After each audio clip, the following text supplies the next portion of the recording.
पहा नवीन एपिसोड्स एकदम add free.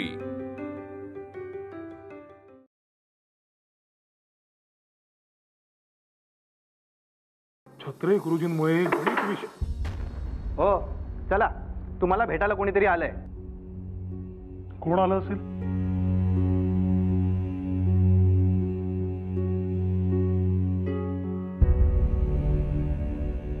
आले नामजोशी? हप्ते बळवंतराव, कसे आहात तुम्ही? तब्येती ठीक आहेत ना? इथलं खाणं पिणं मानवतोय ना? खूप त्रास होतोय का? नामजोशी तुरुंगवास असतो तर काय? अगदी बरोबर म्हणताय आपण। तुरुंगवास जसा असतो तसंच आहे सर्व काही। पण आता तुम्हाला पाहतोय समोर, त्यामुळे सगळं विसरलो। काय गोपाळराव? अर्थात सक्त मजुरी नसली तरी बाकीचा त्रास विचारण्याची सोय नाहीये। पण एक गोष्ट बरी आहे की आम्ही दोघं एकत्र आहोत, त्यामुळे त्रास सुसह्य होतोय। बाकी काय? पुणे कसं आहे? सर्व काही क्षेमकुशल? हो, सारं काही ठीक। मी कालच तुमच्या घरी जाऊन आलो,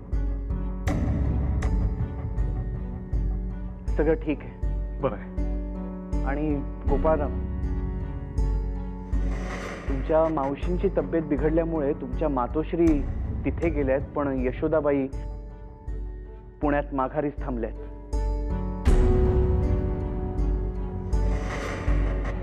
हे एक बरं केलं यशोदेने। आणि वहिनी सोबत आहेत, त्यामुळे तशी काळजी नाहीये।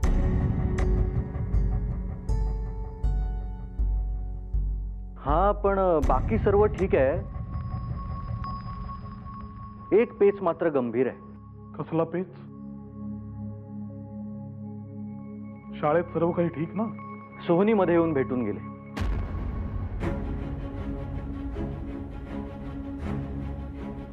थकलेल्या कर्जाच्या हप्त्यांबद्दल बोलत होते।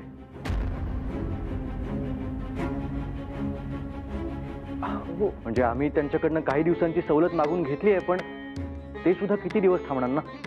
आणि आपल्याला काहीतरी सोय बघावी लागेल। खरं तर त्याचसाठी आम्ही तुम्हाला भेटायला आलो। आपटे, अहो तुम्ही असं... नाही, बरं झालं आपट्यांनी विषय काढला।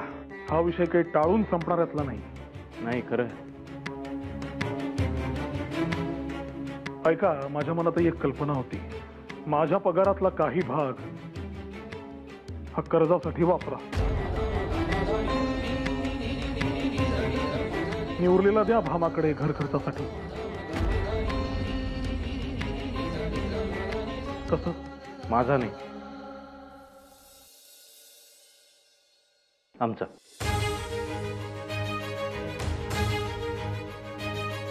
माझ्या पगारातले काही पैसे घरी द्या खर्चासाठी, आणि उरलेले सगळे पैसे कर्जासाठी वापरून टाका। कुठल्याही परिस्थितीमध्ये केसरी आणि मराठाची छपाई थांबता कामा नये। अहो हीच तर योग्य वेळ आहे वेगवेगळ्या विषयांना वाचा फोडायची। आणि अशा वेळी जर आपण कच खाल्ली... नाही आपटे, नामजोशी, हे होतं कामा नये। आणि हो, गोविंद काकांनी खटला लढण्यासाठी मला काही रक्कम दिली होती। नानांनी माझ्यासाठी बाजूला काढून ठेवलेली, अगदीच लागली तर म्हणून वापरण्यासाठी। त्यातली काही शिल्लक असेलच, लागली तर भामाकडून तीही घ्या आणि वापरा। मला वाटतं कर्जाचं हे संकट तात्पुरतं तरी भागेल। हो, सध्यापुरतं भागेल, पुढचं पुढे बघता येईल।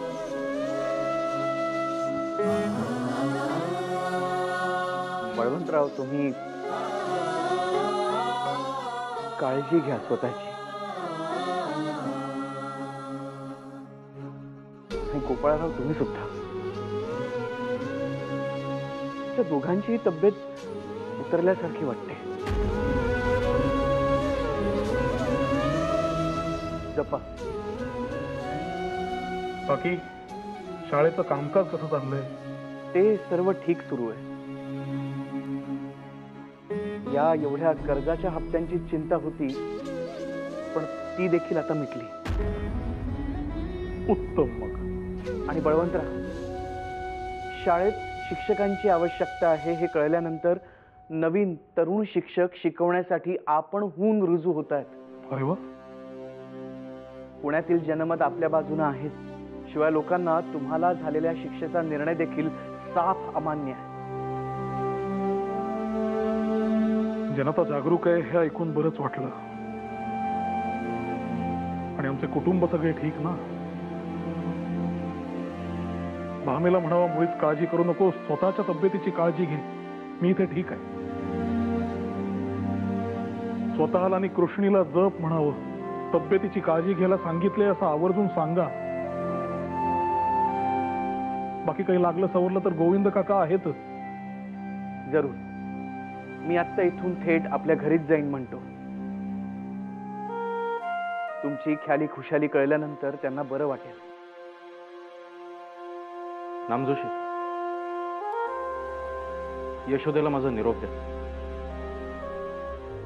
म्हणावं कुठल्याही परिस्थितीमध्ये शिक्षण थांबता कामा नये. केसरी वाचण्याचा नेम चुकवायचा नाही.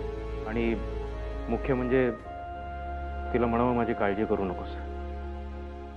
आणि हो, ते उपास तापास व्रतवैकल्य वगैरे करायची काही गरज नाही, काही होत नाही तरी. अगदी याच शब्दात तुमचा निरोप वहिनींपर्यंत पोहोचवतो. झालं तर मग चला, येतो आम्ही. काळजी घ्या. या.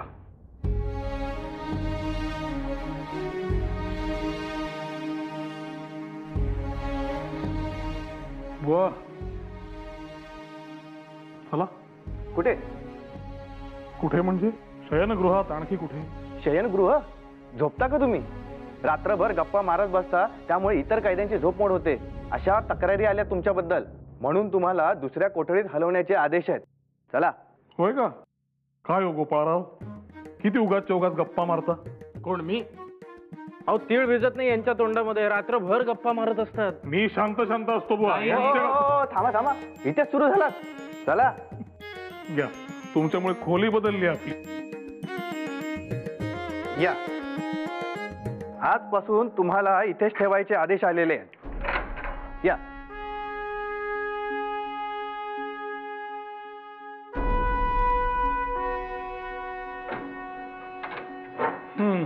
वा. आता इथे किमान बोलण्यावर तरी निर्बंध यायचे नाही.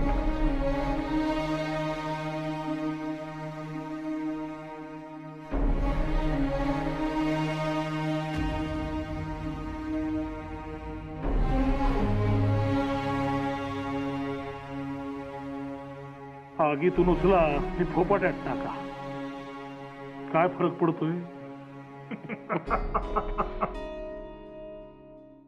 शान्ताकारं भुजगशयनं पद्मनाभं सुरेशं विश्वाधारं गगनसदृशं मेघवर्णं शुभांगं लक्ष्मीकान्तं कमलनयनं योगिभिर्ध्यानगम्यं वन्दे विष्णुं भवभयहरं सर्वलोकैकनाथम्. भाऊजी, तुम्ही या ना, आत या. बसा भाऊजी. घ्या पाणी. वहिनी आले.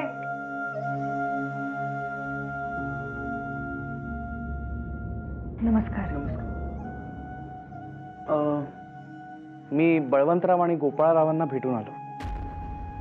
म्हटलं त्या दोघांची खुशाली तुमच्याही कानावर घालावी. कसे आहेत हे? बरे आहेत ना? त्यांना काही त्रास तर? वहिनी, दोघेही ठीक आहेत. आणि त्यांनी तुमच्यासाठी निरोप दिलेला आहे की त्यांची काळजी करू नये. काहीही लागलं सवरलं तर गोविंद काकांची मदत घ्यावी. आणि यशोदा वहिनी, तुमच्यासाठी विशेष निरोप. उपास तपास करत असाल तर ते तात्काळ थांबवावेत आणि लिखाण वाचनात मन गुंतवावं. त्यांना म्हणावं त्यांच्या सूचनांप्रमाणेच वागतो आहोत आम्ही. सांगतो वहिनी. आणि खरंच कसलीही गरज लागली तर मी, आपटे, गोविंद काका आम्ही सारे जण आहोत. निरोप धाडा फक्त. होय. निघतो. काळजी घ्या.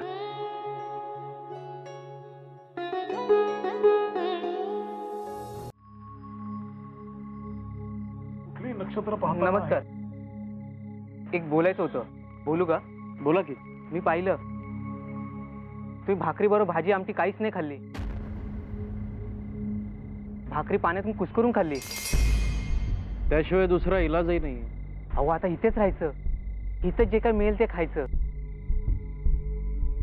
तर इथल्याच अन्नाची सवय नको करून घ्यायला. बरोबर आहे बुवा तुमचं, पण जन्मापासून असलेल्या सवयी अशा अचानक कशा बदलणार? हो ते बरोबरच आहे, पण असं करून कसं चालेल? अशाने तुम्ही स्वतःचीच हाल करून घेताय. हाल तर आहेतच, पण नाही आता काही गोष्टी अंगवळणी पडत. काय करायचंय? आणि या लसणाच्या फोडणीची सवय नाही आम्हाला. इथल्या सगळ्या पदार्थांना लसणाचा वास येतो. घशाखाली नाही उतरत. अहो पण तब्येत तर सांभाळायला पाहिजे ना. तुम्हाला असं कोरडी भाकरी खाताना बघून जीवाला बरं नाही वाटत. हे घ्या, ह्याच्याबरोबर ती भाकरी खावा, म्हणजे 4 घास पोटात जातील.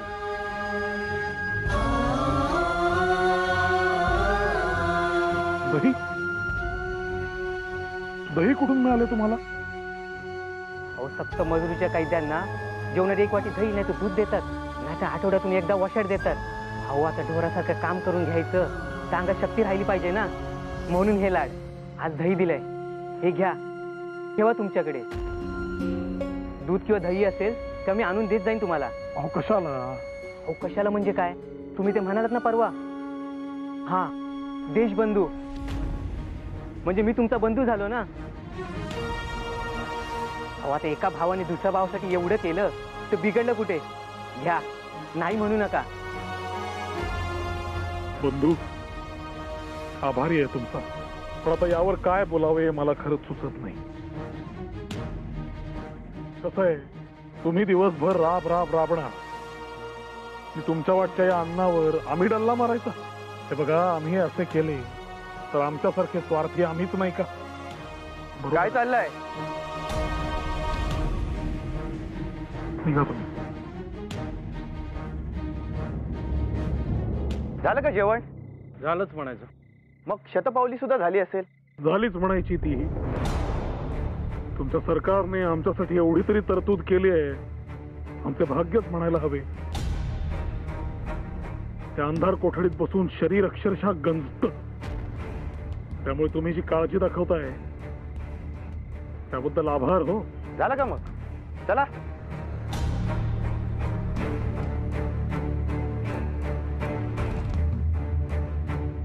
बळवंतराव आज जेव्हा आपटे आणि नामजोशी हाताश होऊन भेटायला आले, शास्त्री बुवांची आठवण आली. शास्त्री बुवा म्हणजे आपल्या आधाराचा खांब. खरोखरच ते असते तर आपण इथे अडकून पडलेलं असताना आपल्याला बाहेरची चिंता लागून राहिली नसती. सगळं काही त्यांनी इतक्या जबाबदारीने पार पाडलं असतं आणि सांभाळलं असतं.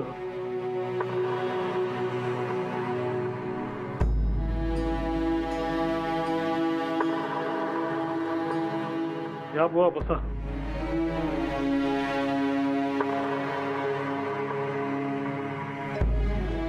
तुम्ही हे अंगावरच घ्या कसे.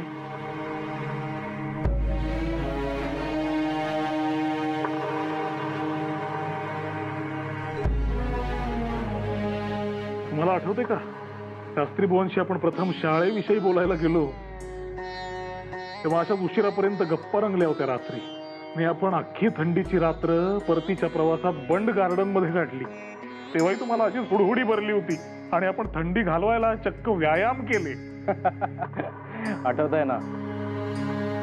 थंडी घालवण्याचा आता जगावेगळा प्रकार मी पहिल्यांदाच पाहत होतो.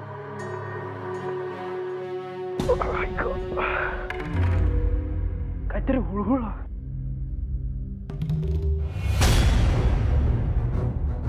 सुरवंट?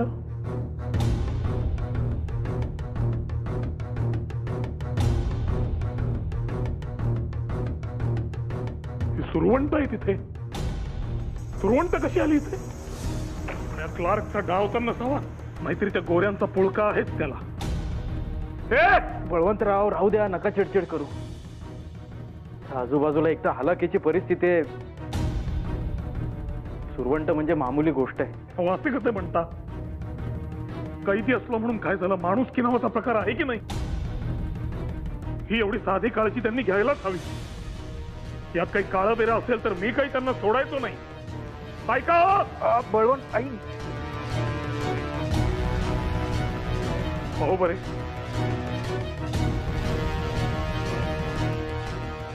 हे देवा, चांगलंच चावलंय तुम्हाला. हो, तेल असेल तर द्या बरं. इथे लक्ष नाही का तुमच्या कैद्यांकडे काय होतंय ते?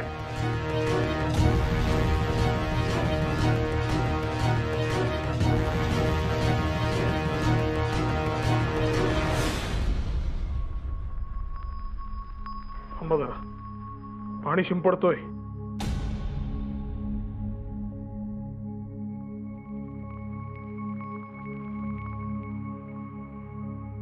जरा बरं वाटतंय का?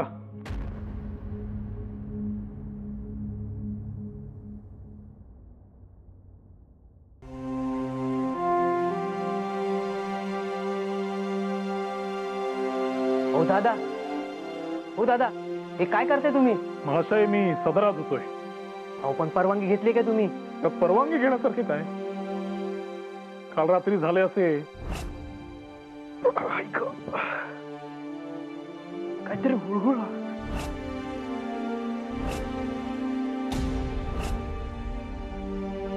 अच्छा, म्हणजे आगरकरांचा सदरा आहे तर हा. अहो मग तुम्ही परवानगी घेतली काय?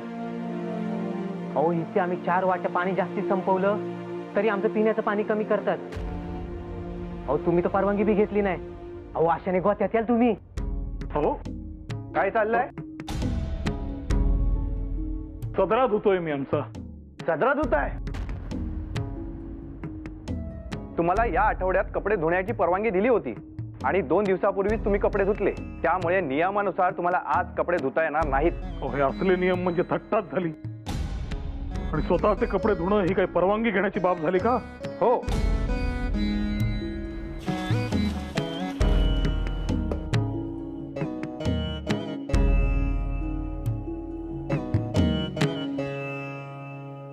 आज नाहण्याची तरी परवानगी आहे का आम्हाला? हो, ती आहे. आटपून घ्या.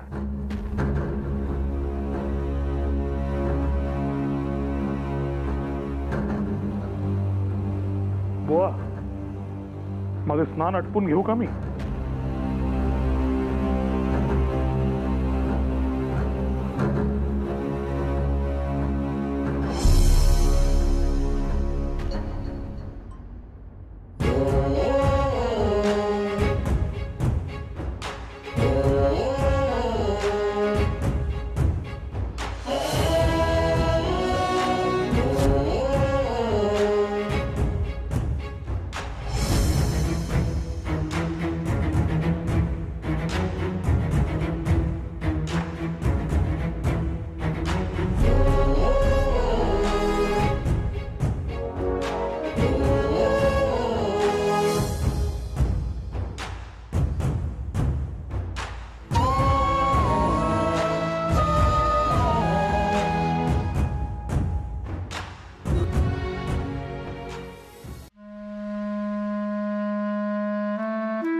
कसल्या विचारात घडला? बळवंतराव, कालचा कर्जाचा मुद्दा काही केला माझ्या डोक्यातून जात नाहीये. चिंतेची बाब आहे खरी. आणि या खटल्याच्या कामकाजा दरम्यान दुर्लक्षही झालंय त्याच्याकडे. पण आता हातपाय मारावेच लागतील. काही पर्याय नाही. काय करावं आगरकर? आणि आपण जरी इथे आत अडकलेले असलो तरी शाळेवर, केसरी मराठावर आत येता कामा नये.